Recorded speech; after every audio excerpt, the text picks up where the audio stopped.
qualche modo. Okay, I think we can start.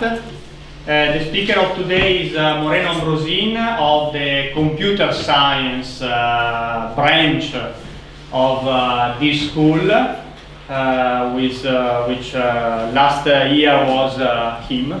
Yes.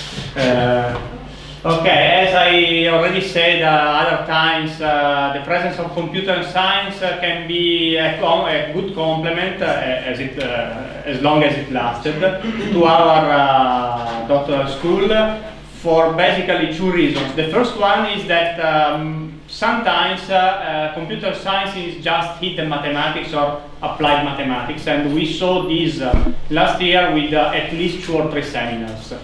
The second reason is that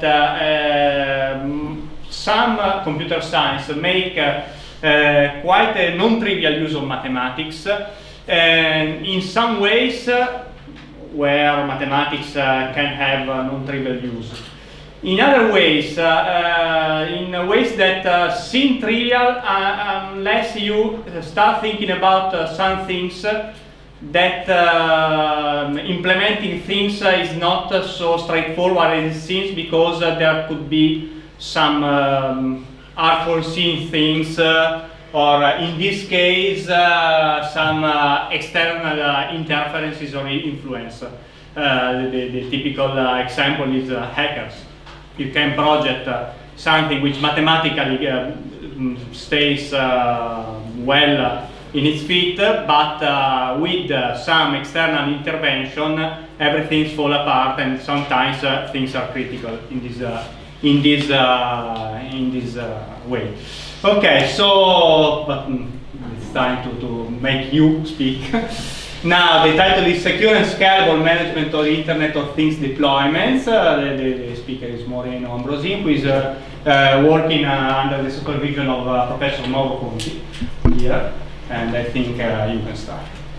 Thank you very much.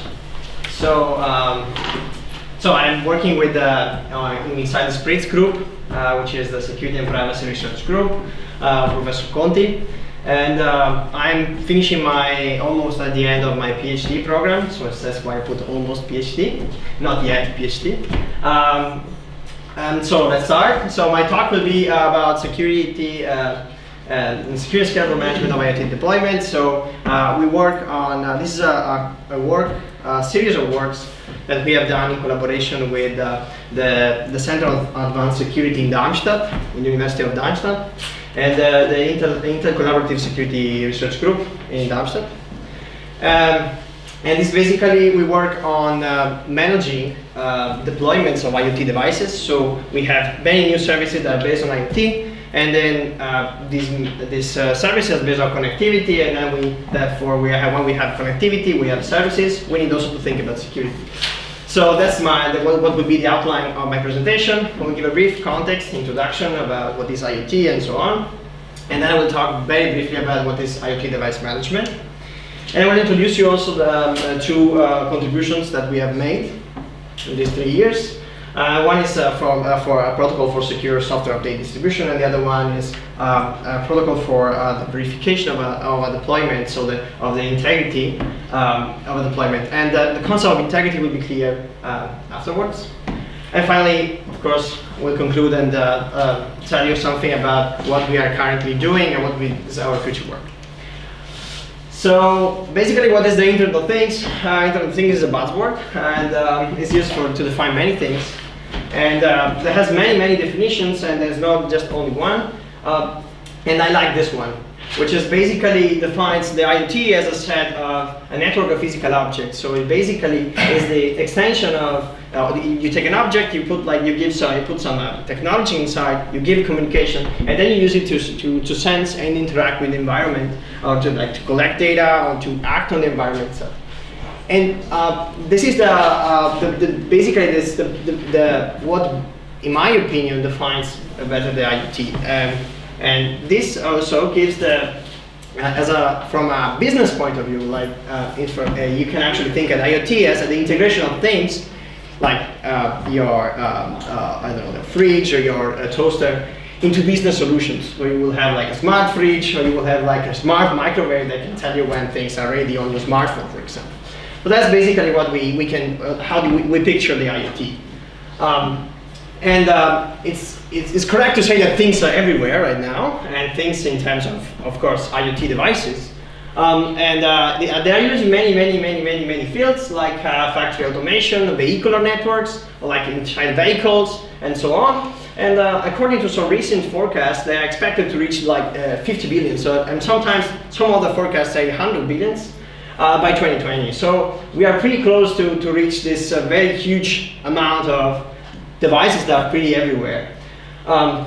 So, like some characteristic about IoT devices, they're often tiny, low cost, low power, and typically special purpose devices. So they are meant for a special purpose. For example, you can think that one device may be meant to sense the environment to measure pollution, temperature, and so on. Right. And so these are two use cases, very classic use cases. So an automotive system in itself, an IoT system, it's more like an embedded system, but this is pretty close. So we have a car. It is itself a system with plenty of sensors inside that are interconnected. And another example is Industry 4.0, which is the new basically is the new type of industry that is foreseen by industry people, and basically it comprises different smart services. So you see, smart word is everywhere here. So you have smart grids, you have smart mobility, smart buildings. So everything that before was simple. It's like everything that is related to industry now becomes smart because it uses these IoT devices.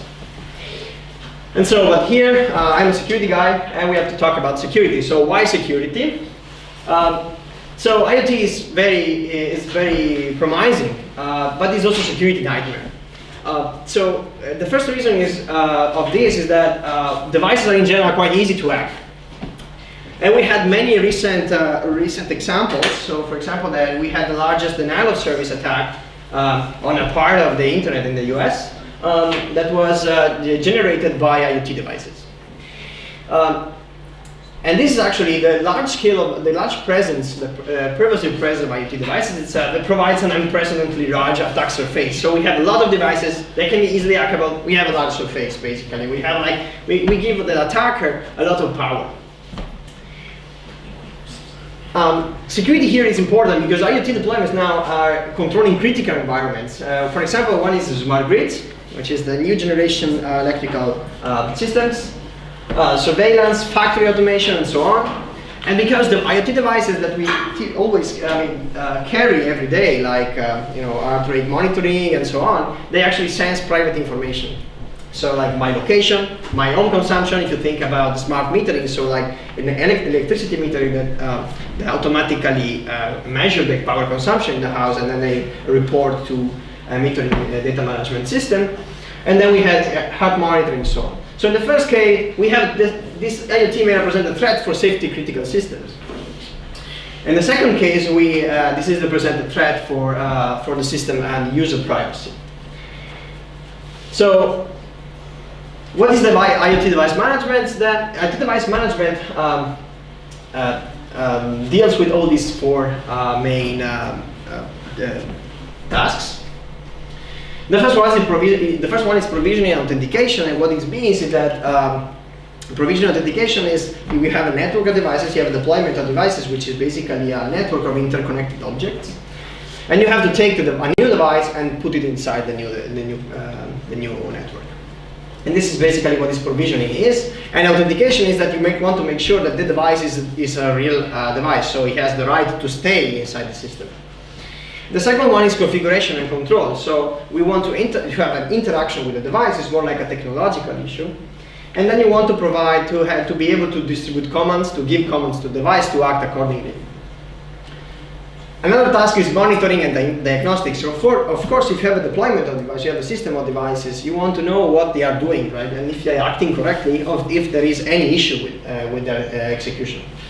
And last but not least, there is software updates and maintenance. So software updates, you want to be able to update the software of these devices running on the system, and to correct bugs. So there might be a bug that may be even exploitable by an attacker, or you want to provide single-to-line new functionalities.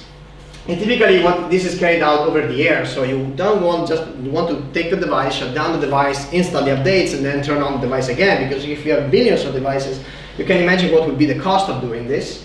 But they typically do it over the air. Like when you receive, it's like when you magically receive the new software updates for your phone, and it says, "Oh, there's a new software update for Android." In a similar fashion. So what's the system model? So from now on, we will use this model as a reference to explain what we have done. So we have deployment of devices, which are heterogeneous and is potentially very large. And we have a management entity that needs to carry out all the management tasks, right? And given the potential very large scale of this deployment, this management entity will not do it like point to point, but we rely typically on an intermediate infrastructure. And typical examples are what are called content delivery networks, or even a new networking technology that have been proposed, like named data networking, or other trends like edge computing, which adds an additional layer between the cloud, which is basically, you can think this as a server, like a cloud server, and the device that needs to be managed. A content delivery network is so we use a daily content delivery network. So if, for example, if you browse Facebook. Facebook, for example, delivers large files such as pictures and videos through a content delivery network. So you're actually using this infrastructure, these structures every day. So they are basically an intermediate network that performs two important operations, which are data caching. So basically they cache data close to the devices. And what means caching? So they keep a local copy, so that subsequent requests are satisfied by a local copy here, so that if this device needs to ask something to this other one, it does not, the request doesn't go through up to here, but just is satisfied by these devices. So where the first time it satisfies by this one, and then like local nodes here, they keep a copy of the data. And also aggregation, because if you want to collect statistics on the population, then what you don't really want to have, for example, you want to collect some average temperature. You don't really want to collect all the temperature measurements and then compute the average, because it will be like too computationally expensive. So what you do typically is you rely on this intermediate network to perform some type of aggregation, and also to aggregate requests. So like requests for the same thing are aggregated, so the only one request is propagated up to the device. And when you talk about security, you typically consider an adversary model. So the adversary model describes what are the capabilities of an attacker and what the attacker is interested in doing. Okay. So in our case, we consider this the management entity as trusted. So we trust everything that comes from this source, and we trust him to this source, the management entity, to do the correct operation. So he doesn't want to harm anything or anyone. Then the threat can come from either the intermediate network or the end devices. So what does it mean?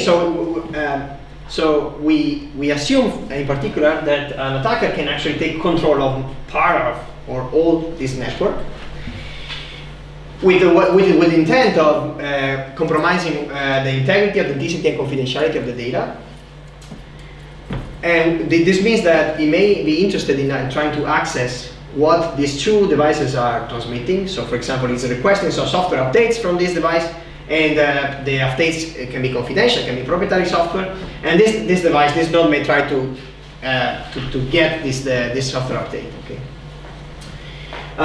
Or he may want to replace content that is transferred from this node to these devices by being in the middle, like to perform what is called a man-in-the-middle attack, trying to take this data and modify, replace them, and then let the device think, oh, this is a new software update, instead it's something else, right?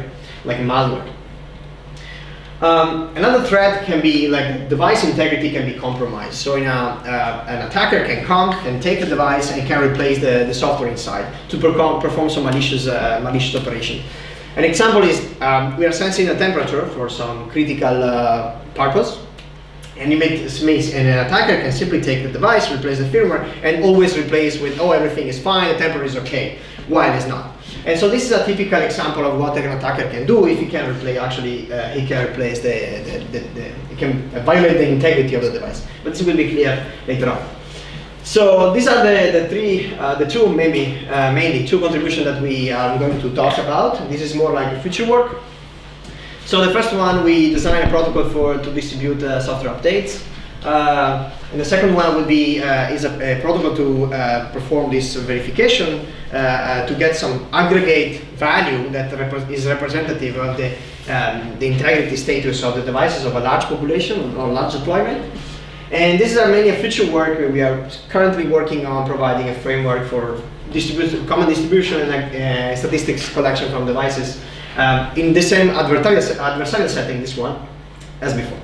So let me start with software updates. So as I mentioned before, software update distribution is important. Why? First, from a pure business perspective, we may want to provide a new functionality to a device and to only people that are subscribed to some special service. So like if you think about the GPS, you want to provide the maps updates only to people that paid for them with some additional information, and this is an example. From a security perspective, you want to minimize what is called a window of exposure. So windows of exposure is the time that it incurs from the time a vulnerability has been introduced. A vulnerability can be simply a bug in a code, and until when the patch is delivered and installed in the device. So this is actually the time it takes, the time within an attacker can actually carry out some malicious stuff with exploiting the vulnerability. What I mean by vulnerability, so there are some vulnerabilities that are called, for example, there is a buffer overflow. When an attacker can simply act in such a way that the code that is running on the device writes out of the buffer and then start writing in random areas of the memory where it's not supposed to write. In this way, the adversary can actually make the device run arbitrary code. And this is basically a vulnerability. And typically, this is patched with software updates. So a software update distribution system can act in this direction, in this area here, marked as red. So we want to minimize the time it takes from the patch to be released and the patch to be installed. So this all have to do mainly with the distribution of the software. So these are the requirements we identified for secure software update distribution system for this deployment. And this is, first of all, is fast delivery, of course. Updates has to be confidential, so there may be the need to keep that software update confidential. And we want to maintain, of course, authenticity and integrity, so a device must be able to verify the authenticity of updates that is downloading, and its integrity, so that no one modified the update on the fly. So basically, they did not perform a man-in-the-middle attack. But at the same time, when we are talking about software distribution on large scale, we want the device to be able to verify the freshness of the updates. What do I mean by freshness? We want to verify that the software update that is retrieved by the device is still a valid one, is not expired. So maybe there can be a new one, but let's say that the device just retrieved an old version of the software, but a new one is available. And last, we want to maintain this distribution cheap and that can be leverage existing infrastructure and any arbitrary caching and aggregation infrastructure like content delivery network or any other intermediate infrastructure. And to this end, we actually design a protocol which is called Update Indicator, which is a protocol that is able to satisfy all the requirements before, and that can leverage intermediate, potentially untrusted caches or intermediate distribution networks. And this protocol is designed on top of using a new cryptographic tool that has been recently proposed, which is called ciphertext policy attribute-based encryption. That we'll explain a bit more in the next slide. It's not our contribution this, this is actually not our contribution, but this is something that we use as a building block to build our protocol. So our contribution per se is the protocol, and we actually describe this and on top of data networking, which is it's not really it's a protocol for that is for data-oriented distribution of data.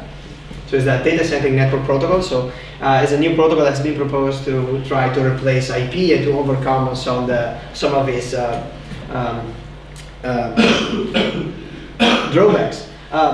To speed up content distribution anyway. So it's not really, I mean, this is just informative. It's not, I'm not going to tell you something about this because for space and time reasons. But instead I will just introduce you how CPAB works. I will not talk about how you can construct mathematically this, because the constructions, there are different ways to do that, and all of them has pros and cons. I will just give you a very high-level idea of what you can do and how this works in practice and why this is important for the practice. So ciphertext policy attribute-based encryption is a public key scheme. It's a public key scheme where we have where actually that allows a data owner to enforce access policies like Boolean access policy on data. And so this is the way it works. So you have a trusted authority which generates keys. And it generates private keys for users, and each private key is associated with a set of attributes. So these attributes reflects the key and the owner, basically. So if you think about devices, so this private key may represent like devices of a certain series and like some specific model of device. Okay. As all the public key schemes, we have a public key, which is public by definition. And what Bob can do with this key is he can take some data and encrypt them, applying an access policy on top of it. So he can express this as a Boolean access policy, and say that I want to encrypt this data so that only who has these specific attributes or who has attributes that satisfy this policy can decrypt it. So this is what you can do with this tool. So, and the access policy in this case goes with the data. So you don't need anyone else to enforce the access policy. So the access policy is enforced cryptographically. So then you can, so Alice, when it receives this encrypted data, you can actually decrypt it with this secret key if and only if the attributes associated with the private key satisfy this policy. So that's very simple, but actually this is a very powerful tool, especially if you want to perform access control on data, you want to perform large-scale distribution, and you really don't want to target, you don't want to perform like point-to-point encryption on data, but you just want to encrypt data based on some characteristics of the decryptor. So this is a system model again. Is slightly different from the one I showed you before, because in this case we are considering 3 entities. This can be also, they can run all in the same machine, but they can also run on 3 different machines. And we have a distribution server, which is in charge of distributing the software updates. We have a policy server who actually defines what are the access policies on the data. And we have finally an update server, which is an entity that distributes the information about the updates. So when he has the information about a new update is available and so on. So the protocol works in 3 phases. The first one is called update publication, and this is required pre-processing to be able to securely distribute the update. The second one is update selection, where we have devices that try to poll for updates. So you don't actually really want to push updates down to the devices, but you want to let devices themselves like randomly wake up and say, oh, is there any new update? So the reason why is that, especially for IoT, that you have also, like they are low cost and low power, and they're typically battery operated. So basically when you want to save energy, so the devices they have sleep periods where they sleep to save energy, and they randomly wake up and just ask for software updates. So typically like a polling mechanism is preferred when you have to deal with software updates. And the final phase is update retrieval. So when you actually, the devices here in this session, in this phase, they just retrieve information and they know if there are any software update available. in the last part, they directly download the update. So here is the first phase, how it works. So when the new software update is released, then the policy server just generates a random symmetric key and encrypts the update with this key. Then what it does is sends it derives an ID, a unique identifier for the software update, typically a hash of the update, an access policy for this, and a set of attributes that can satisfy this, a set of combinations of attributes that can satisfy this policy. So in a deployment, you will have like a finite number, and not so big, large in practical settings, large number of combinations of attributes that can actually are entitled to access these software updates. So you actually all pass all this information to the update server, who performs the actual encryption with attribute-based encryption. So actually it enforces the access policy on what? On the key, symmetric key. And this is done because we don't know in advance the size of this update, and typically symmetric encryption is much more efficient, and typically public key schemes are used on symmetric keys for computational reasons. After that, then this information is published. And this information contains the encrypted symmetric key, the ID of the update, which is the hash of the payload of the update, of the binary, a timestamp, and a validity period, which determines the validity, how long this update will be valid. And this actually is signed. So this symbol is meant in this picture means that this information is signed. So like this update server puts a signature on top of it, like a digital signature. On the other hand, we have the encrypted package is given to the distribution server, who actually publishes simply under this ID. So basically, this update is associated with this ID, and the information about the software update is distributed here, while the update itself is distributed in a separate way. The update selection is the phase where devices query for information regarding the availability of new updates. So assume that we have two types of devices here. This is the intermediate network. We have the update server, and they basically request data to the request. Oh, is there any update available here? So then we get this information. And these information are freely distributed to anyone asking, so there's no access control performed by the update server, because there is no need actually, because this key is encrypted with already has the access policy in it. And so if they are entitled to receive this information, they will just decrypt the packet, because they have a private key that can do that. Otherwise, they will just won't be able to access the content, right? So the intermediate network will cache this information, so when subsequent requests will come, they will be served directly by this intermediate network, of course, because they're making some sort of caching. And the delta t, so the time that is information that is reported in the packet is required to let the devices check whether this is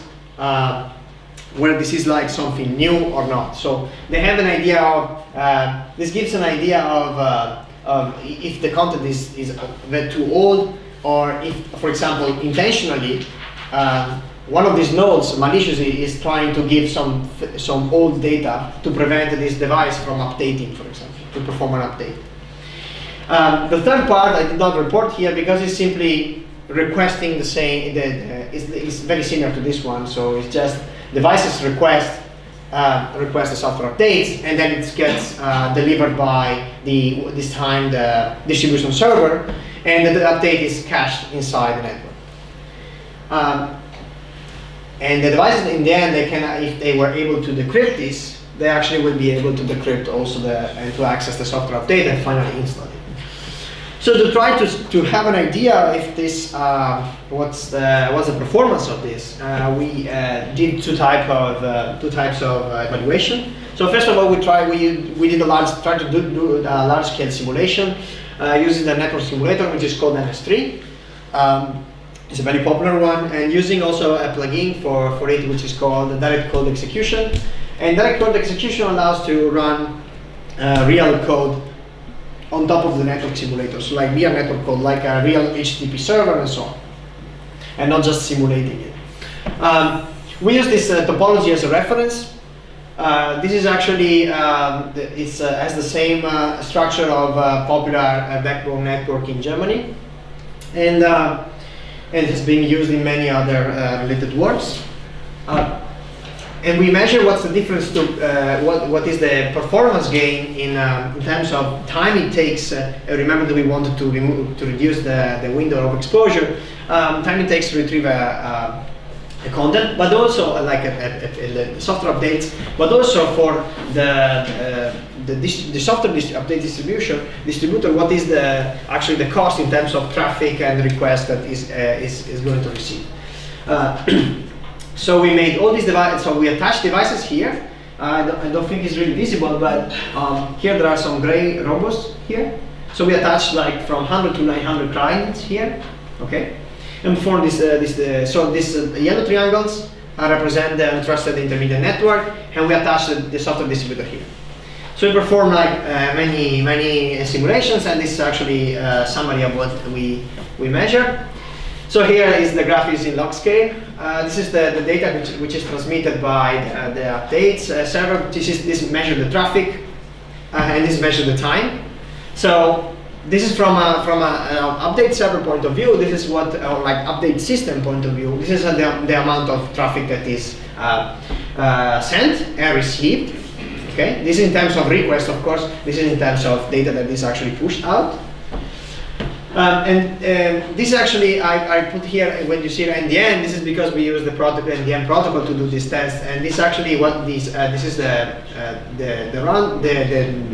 amount of data using our solution, using update indicator, and this is typically providing a distribution like HTTPS. So when you actually you take a request for each, so the distribution server receives a request and then responds point to point. So you create multiple encrypted channels to distribute these updates. And this is actually the second result. So here this is the runtime. So as you can see, the runtime grows very quickly, and these are seconds. And while we were able to see, like, this is actually a logarithmic growth, but this is not visible because it's very small. So this is actually the results we get. So we know that we were, this is actually the cryptographic scheme on the low resource constrained devices. And so the reason is that typically the more complex is the crypto algorithm, the more expensive it is in terms of computation, in terms of operations. In particular, like the existing implementation of CPLB are based on pairings, and this is known to be computation expensive. And still the feasibility of doing this type of cryptography on resource-constrained devices is still under examination. So what we have done here is, starting with some results that said that this is actually a type of cryptography wasn't feasible on smartphone devices, we try to implement the algorithm by ourselves using in C language and cross-compiled for Android devices, and we were able actually to show that to improve the performance with respect to the previous one, and to show that indeed this type of cryptography is feasible up to some extent. So the complexity in terms of also performance of CPLB varies in terms of the number of attributes that you use and the size of the access policy.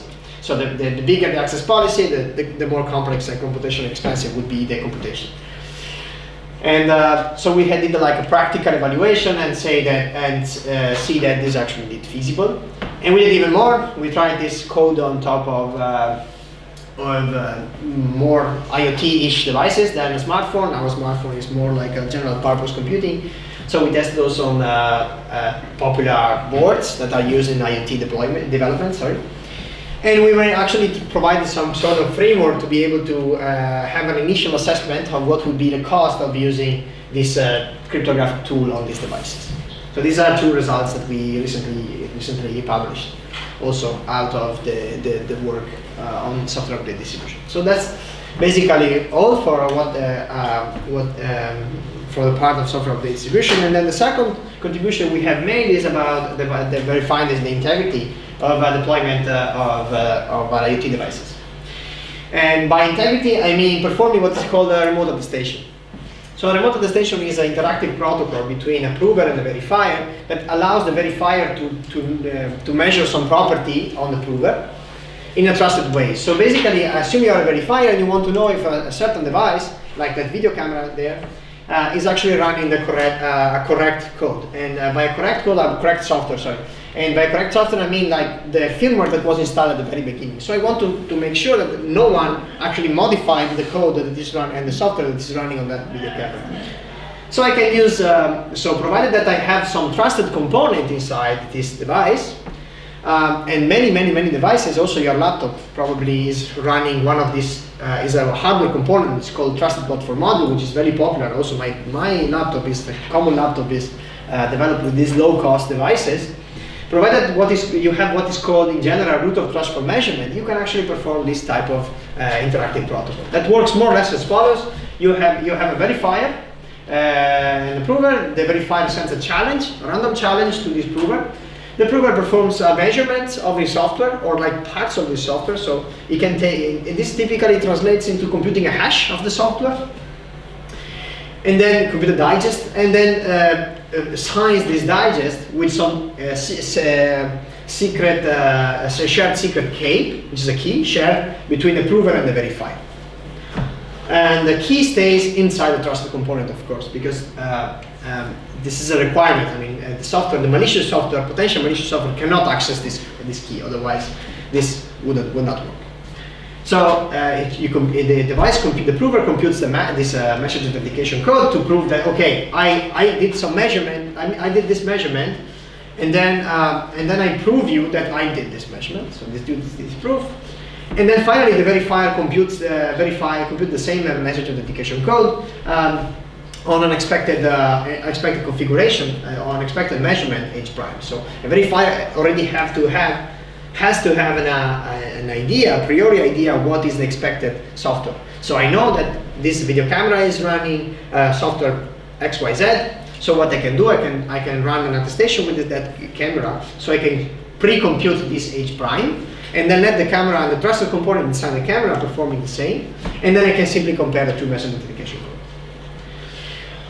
So this is actually a well-established technique to perform this type of check, and works on a software-only attacker. So we are assuming that we have this root of trust for measurement that cannot be modified by an attacker. Otherwise, the whole procedure will not work. This actually used in practice. There are also many devices are able to do that. Also Linux operating system, and also Windows 10 is providing support for TPM, and it's Trusted Platform Module. This trusted computing, which is the whole research area here. Anyway, so the requirements, the basic requirement to perform this to do this remote attestation is that the code that actually is doing the measurement should run uninterruptedly, of course, because an attacker should not be able to interrupt the execution of this measurement. Otherwise, it could simply stop the measurement, do whatever it likes, and then it replace and go back to the previous version, and then let the measurement run again. And so the measurement, like the root of trust for measurement, will never be able to know what's going on in the device. This should be running on an isolated environment, and also should have some shared secret with the verifier. Okay, this is a very well-established technique. And there's nothing that it actually works. Also, is used in practice. But so what when we go back to the previous to our scenario where we have like a lot of devices, typically a verifier does not really want to perform this interactive protocol with every device here, because potentially we can have very large deployment, right?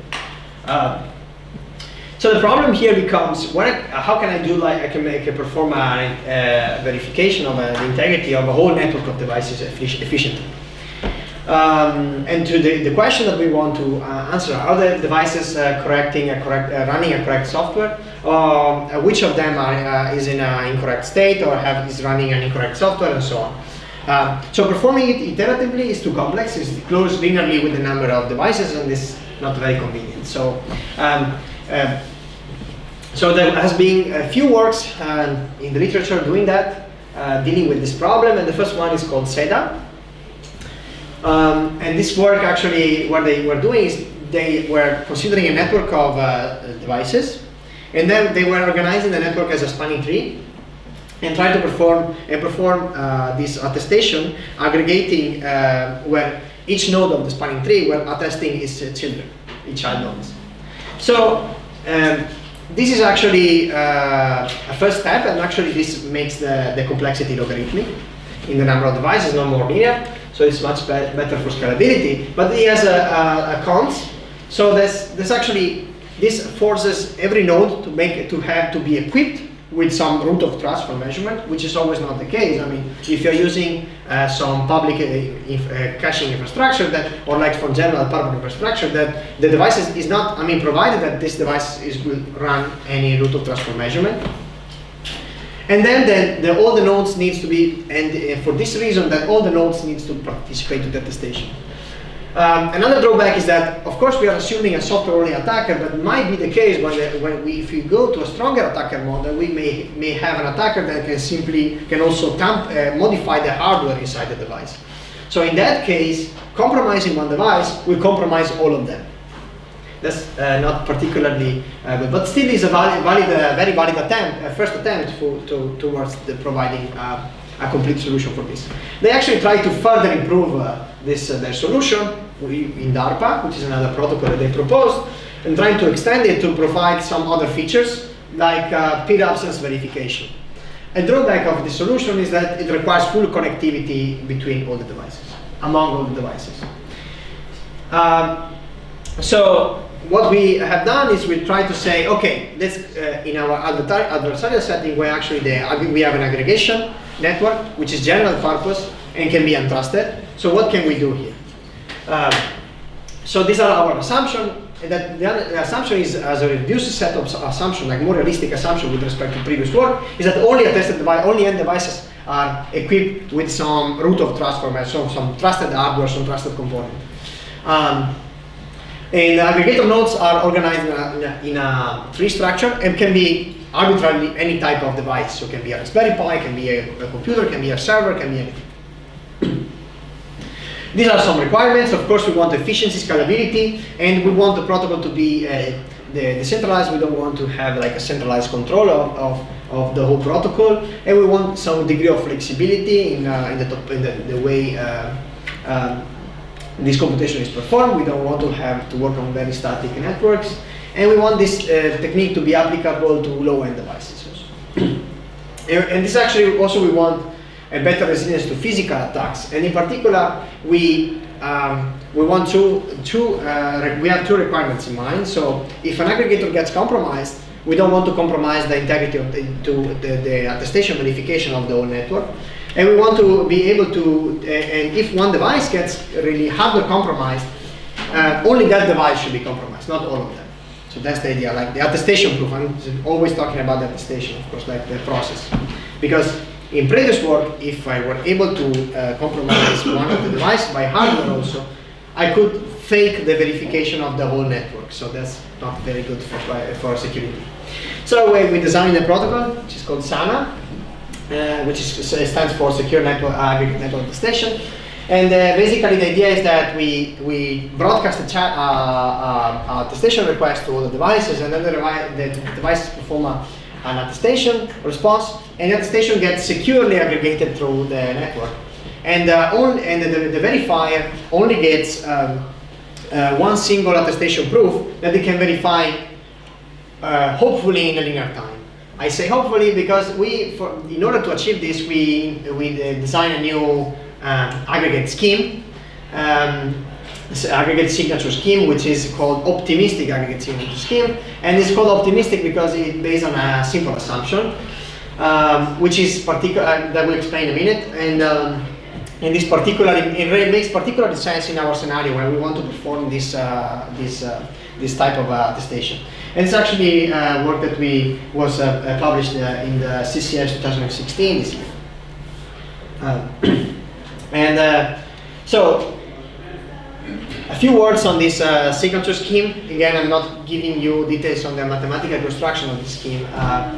We combine basically two existing signature schemes and then provide a proof that in the paper that this actually is the new scheme is still secure under the same assumption as the other two signature schemes.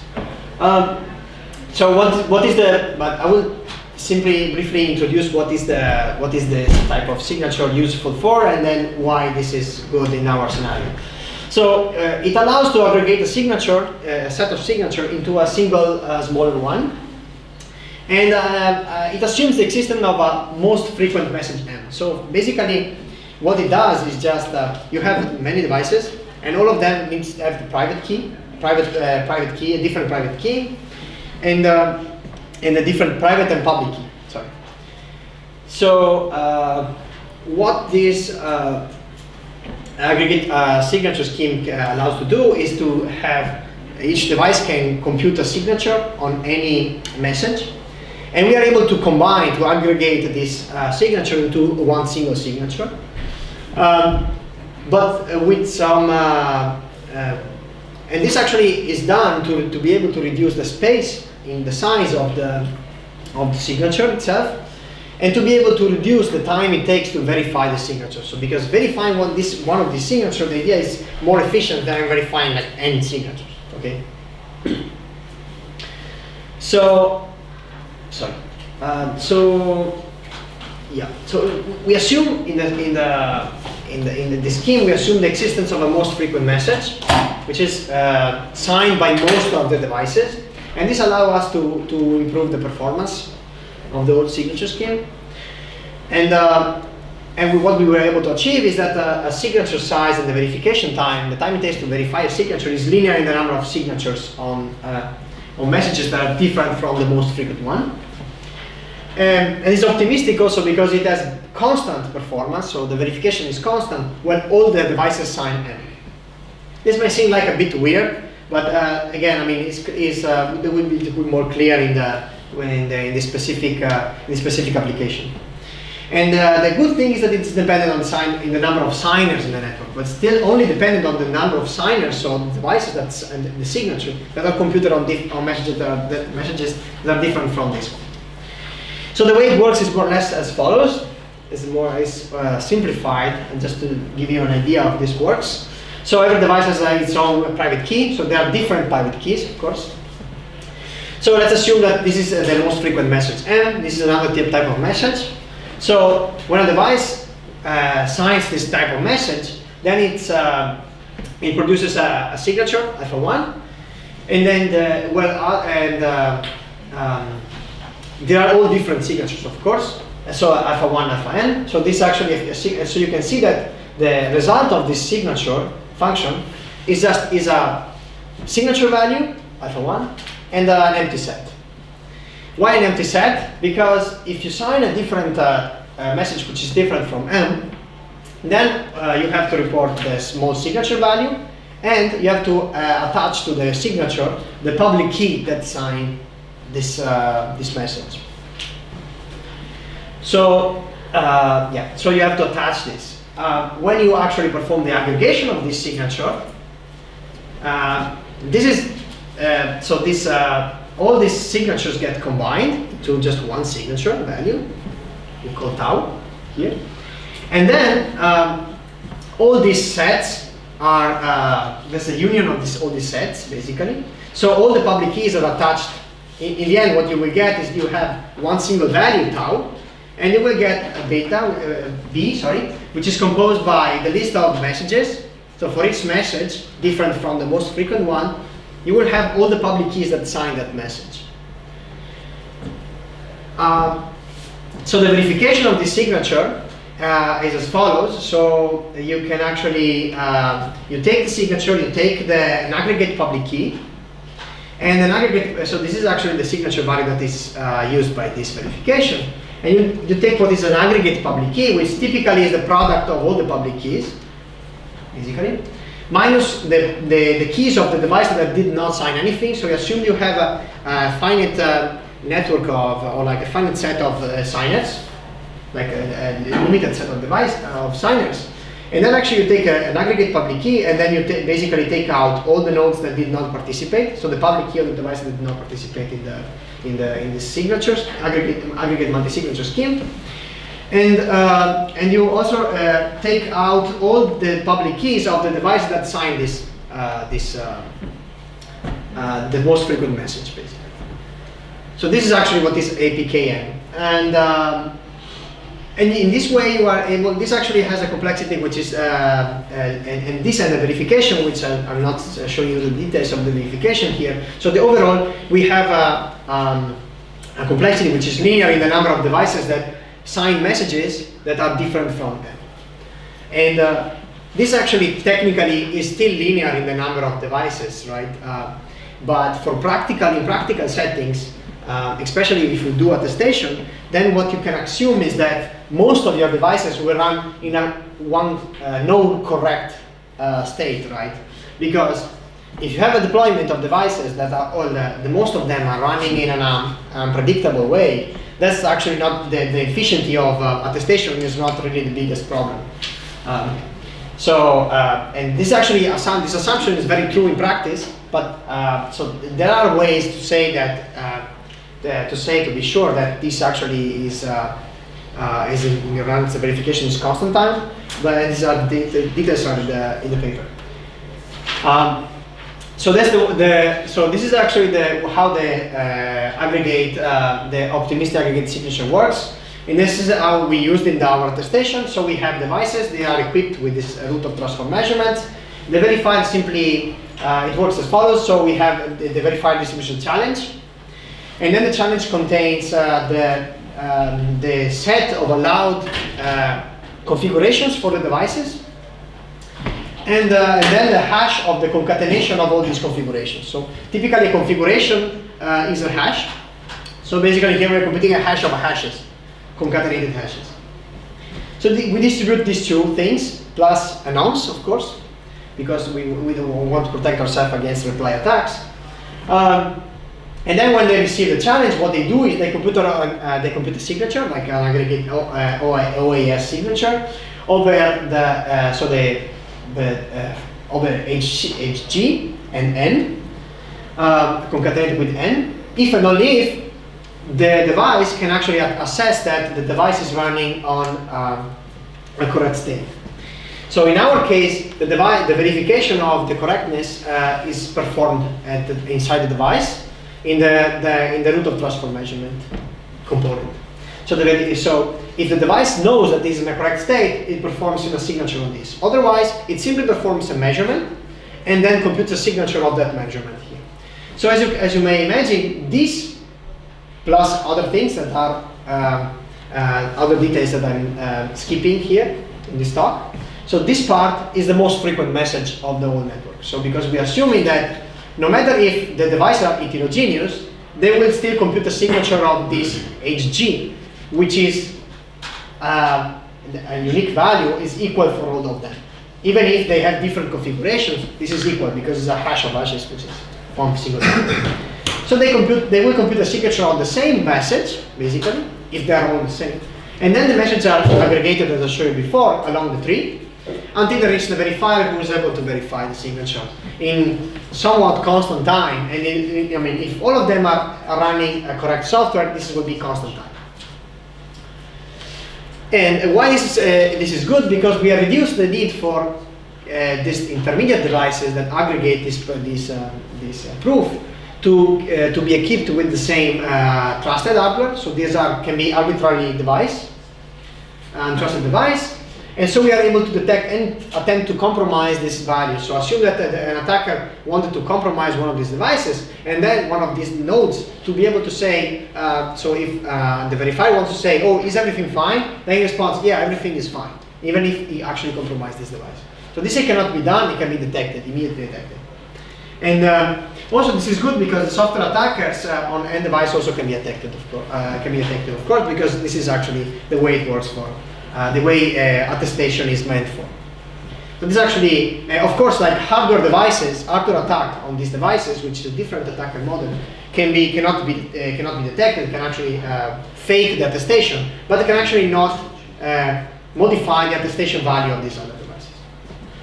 So we did some implementation to verify the performance of our algorithm. So we provide a security proof in the paper, and basically we provide a proof of concept implementation on a resource constraint platform, which is based on Titan. Titan is a security architecture for IoT, which has been proposed in 2015. And it runs on, is meant for low-end devices, so devices that runs on 24 megahertz MCUs, for example. And we try to measure the performance of this signature algorithm on implementation, proof of concept implementation that we have made on these devices. And it takes more or less 2 seconds to compute a signature. So basically the whole attestation process is dominated by this signature, and it's more or less 2 seconds. So it has some overhead, but still is a manageable one, because you're not running this attestation request every second, but you're running, I don't know, like the number of times you're running a day depends on, of course, on the requirements of the application. Well, in our simulation, we did a simulation where we did the same benchmarks on higher end devices to simulate aggregators. And in particular, Raspberry Pis and Intel Galileo, which are all IoT boards, but are much more powerful than 24 megahertz. And then we perform a large-scale simulation using another network simulator, which is Omnet++ on up to 1 million devices, and with communication link that are configured to simulate Zigbee, which is a protocol that is used in IoT applications. So that's the results. We did a comparison with previous work, in particular with SEDA, because we were able to provide, which was the previous one I talked at the very beginning. We did some comparison, and this actually are the results. As you can see, the overhead, so that's the time it takes to perform a global attestation. So the verifier simply broadcasts the challenge and then takes the request, gets aggregated, and actually the verifier actually can verify the attestation proof. So this is actually the time. This is the time it takes, and you can see, I mean, it takes only up to 12 seconds to be able to perform attestation of 1 million of devices, which is quite huge deployment. So it scales logarithmically. That's the main most interesting part. And actually, we did some comparison with the previous work, and we say that the performance is slightly worse. This actually was on a setting composed all of resource-constrained devices. This actually was a setting composed of slightly more powerful aggregators like Raspberry Pis and so on. And this actually, as you can see, we have slightly worse performance with much better security guarantees. And this performance are mainly due to the fact that the encryption that is used, like the signature scheme, is resource intensive for these devices which are resource constrained. So these are to conclude. So management of IoT devices is important and has many implications for the security of a deployment. So you want to, when you have deployment, you want to manage it and you want to keep it secure, because security is important in many ways. I presented here 2 of our contributions, and one regarding the distribution of software updates, the other one on verification of integrity of a network. And in particular, these 2 works, Predicator and Sana, I've shown you before. And we're still working on this in this area. And what we have we have recently actually submitted work to the ICDCS conference. And the idea is that we want to provide a framework that allows devices to self-manage. So to be able to autonomously fetch commands, call for a command source for commands to execute. For example, now measure the temperature, now like move something or something like that, like change position and so on. And this actually we are working on this. We did an implementation of low resource constrained devices, and the idea is that we abstract the process management into an extended finite state machine, and then we translate this finite state machine into a set of requests that the device can have, of steps that the device has to perform in order to carry on its management life cycle. So that's all. So I'd like to So thank you very much for your attention, and thank you very much for listening to this talk. If you have any questions.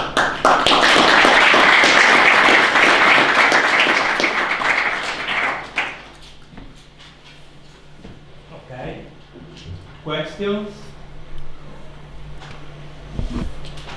Well, I have one. It seems that, can you come back one slide? This one? Or two? Then. Okay, so as far as I understood, the authenticator is secure, but not so scalable, in the sense that you told that it has a linear complexity. Linear meant on the number of devices which need this update. Well, it is linear. Technically, yes. The point is that if n devices need the same update, then the caching infrastructure, so typical content delivery network will provide some caching closer to the device, and they will keep a local copy of the content, and so like multiple requests in different regions of the same update, for example, different areas, right? That will be directly satisfied by this device. So by this intermediate caching infrastructure. So the idea was to take the system model, take this caching, provided that this caching exists, and provided that we don't want to give trust to this. So we don't want this to trust this intermediate infrastructure to be able to for integrity, confidentiality, and so on. So the idea was to try to find a compromise, the best compromise, to be able to still have all the security property we have in mind, but still maintain some logarithmically, like to have like a better scaling than linear, of course. So, yeah. So that was the idea. So basically, this is in the end the complexity is in the linear for the distribution server. So the server that is actually distributing the updates is linear in the number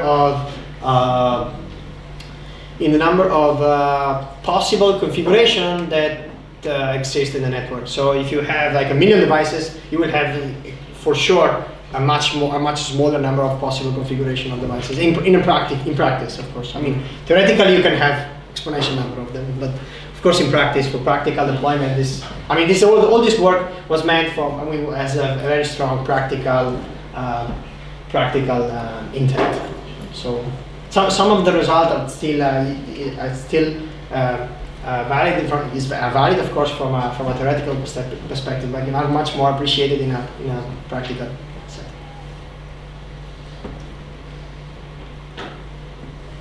Okay. Other questions?